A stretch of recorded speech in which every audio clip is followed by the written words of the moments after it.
Hello and welcome back to another video on this channel. Today we're going to be continuing our series on the problem of evil, and we will be starting our discussions on the Theodicies, especially what people like to call the soul-making theodicy. Unlike the last video where we talked about the free will defense, this video is more a response to the evidential problem of evil, the idea that the existence of evil makes it highly unlikely that God exists, because if God exists and God is all good, all knowing and all powerful, he should be able to prevent the evil which exists in the world. So as you can see, this is more of an argument from probability and likelihood instead of a direct argument from pure logic, and hence we can see that in response to this we might try to look towards a slightly more explanation of why there's evil, instead of just saying, well, God and evil can possibly exist in one possible world. So without further ado, let's get right into it.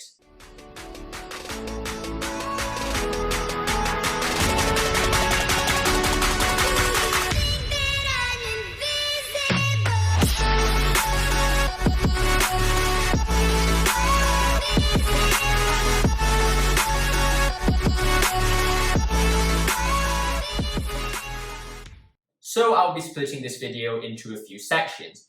First of all, I'll start off by describing what the soul-making theodicy is, then why it is one of my favorite theodicies, and finally talk about some extra contextual knowledge and some further developments of the soul-making theodicy.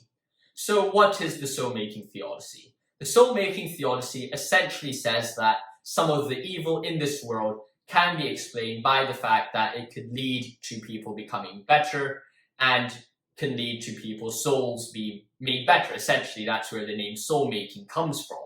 So the soul-making theodicy can be linked very closely to another theodicy called the higher goods theodicy, which is essentially the idea that evil can lead to the experience or the fulfillment of higher goods, which is quite close, as you can see, to the soul-making theodicy. So now, with a brief understanding of what the soul-making theodicy is, let us talk about why I like the soul-making theodicy so much. One of the main reasons why I like the soul-making theodicy is that it is very biblical. This is a part of apologetics which can never be overlooked. What I mean by this is very biblical is that it's in line with Christian teachings. A lot of the time it's very tempting for us to just, or at least for me, to just find any odd argument or rebuttal to respond to an atheist claim, instead of looking precisely or returning to the scripture and saying, is this claim actually philosophically sound or not? I'm not saying that the other theodicies aren't biblically sound. I do think they are, especially the ones that I'm presenting in this video, but I'm just saying that this one has more biblical support than the rest. So essentially, what I'm trying to say is that a lot of the times we can easily decide to forsake the Bible or turn away from the Bible to make our belief in theism quite more easy. We can just believe in things which are not really biblical, or in fact sometimes in contrast to the biblical message, just to argue for theism, which may seem deceptively quite good that we're defending Christ and the idea that God exists, but at the same time it is not a theologically sound doctrine, and hence it is quite dangerous for someone's faith. So a good example of someone who doesn't really follow the Bible in order to prove a point would be Fletcher and his situation ethics. So essentially, if you haven't heard about situation ethics, Fletcher just pulled out this entire ethical system out of thin air with really weak biblical foundations, called it a Christian system, and then said that that solved all of the so-called controversial parts of the Bible. Essentially, that was very unbiblical, and as a result, his faith towards the end of his life was shaken and it became very weak. So that's just a good example of how or why we should not detach or throw away the Bible when we're doing apologetics or evangelism.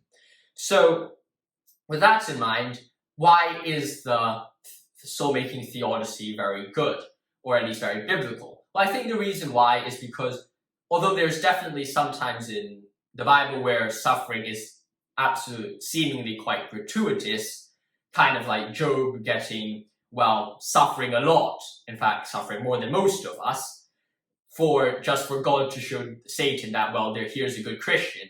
But essentially, what the Bible tends to do is that the suffering in people's lives do tend to make them a stronger or a better Christian.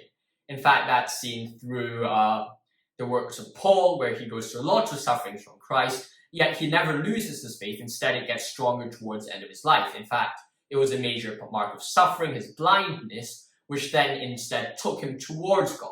So as we can see, this idea of suffering and the role of a Christian in the role of a Christian's life, in fact, plays a major part and is very helpful. With that in mind, let us turn to the final discussion, where I'm developing the soul-making theodicy, and I'm saying, well, we can draw extra links to the soul-making theodicy. And this further link is essentially a part which is very important to me, and I think it's a contextual understanding or experiential understanding of the world around us, which has provided me with this thinking, these thoughts. And essentially, this is the idea that, well, the fundamental reason or the fundamental goal of humanity has never been to make people the perfect person or the perfect Christian.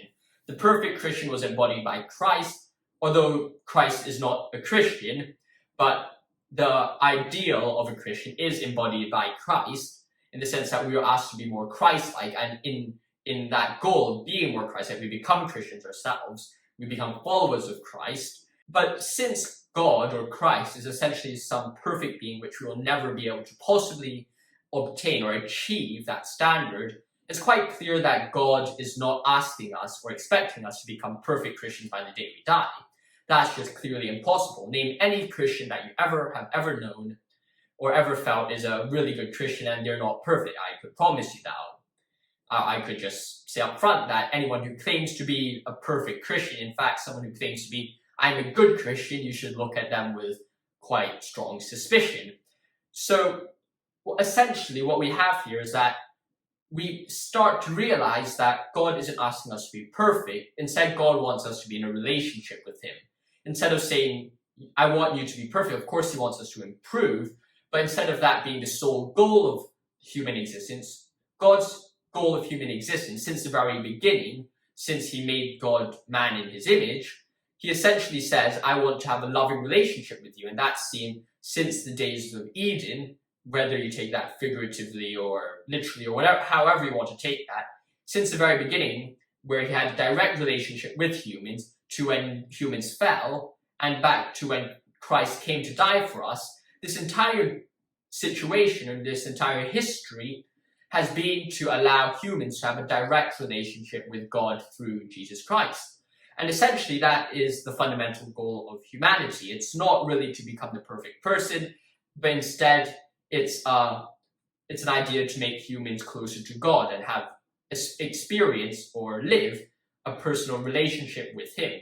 And hence, perhaps a soul-making theodicy can also be seen as a soul rebirth theodicy, in the idea that suffering can lead people to God. And even if suffering makes someone's life absolutely horrible, as long as that person comes to know God, according to theism, or at least Christianity, if we follow that hypothesis, I can't even speak the Latin anymore, my head's going kind of crazy. It's kind of the time of day where you're like, oh my gosh, I had an entire day of Zoom lessons, this is absolutely dreadful. But if we follow the Christian hypothesis, we see that as long as suffering can lead more people to come to know God, it does seem to suggest that the suffering should not be seen as all evil. Of course, the suffering is bad, but at least it leads to higher good. That via the suffering, human purpose and ultimate meaning, or the goal of humanity, is achieved. And in fact, we can see this situation or phenomenon all around the world. I've been to Africa, like Kenya and Uganda in the past. I've been to Cambodia. I've been to Mongolia and a lot of other places. And in each of these visits or these situations, I've seen a lot of suffering. In Uganda, I'm in correspondence with a school teacher whose town literally has had a dreadful situation during COVID. And well, since you're in a rural village in the middle of Uganda, it's very hard to get resources to them, and the government also had lockdown to that area, so it's been very difficult for them. And they went through immensely more suffering than I think a lot of us could even claim to have got anywhere near to that amount of suffering. And at the same time, I've also been to to Mongolia, where I've worked with a lot of orphans. They've had dreadful situations, dreadful backgrounds. But in each of these situations, each of the times where I see suffering, I always see a very strong religious belief there as well. The aforementioned person in Uganda, who I'm in correspondence with, he's a very strong Christian. Each time we send letters to each other, he's always praising God. He's sending like Bible verses and say, praise the Lord. I pray to God for your protection, and we have a really great relationship together. And I think that what I'm essentially trying to say is that a lot of people have, despite suffering significantly, through suffering, have strengthened their relationship with God and strengthened their trust in God and their reliance on God. And that's a message which is very close or very clear in the writings I've shared with this person in Africa. So what we can see from this example is that I think that it's too easy to look at this suffering or this seemingly dreadful suffering and say, well, that suffering means God does not exist, when in fact this suffering does point people towards God. Of course, I'm not saying this suffering is, well, absolutely beautiful or is the best case scenario, but definitely I think it's undeniable to state that suffering does bring people closer to God in a lot of circumstances. Of course, there are exceptions to this. Some people looking at suffering instead of getting closer to God, they're drawn further from God, and that's a sad situation. But as long as we see that some people have used suffering as a stimulus or as something which draw them closer to God, we can see that suffering is not all bad. So if you like this video or you're interested in more theodicies, make sure you hit the like button and hit the subscribe button. It means a lot to me and also really helps the channel grow. Have a great day. I hope to see you soon.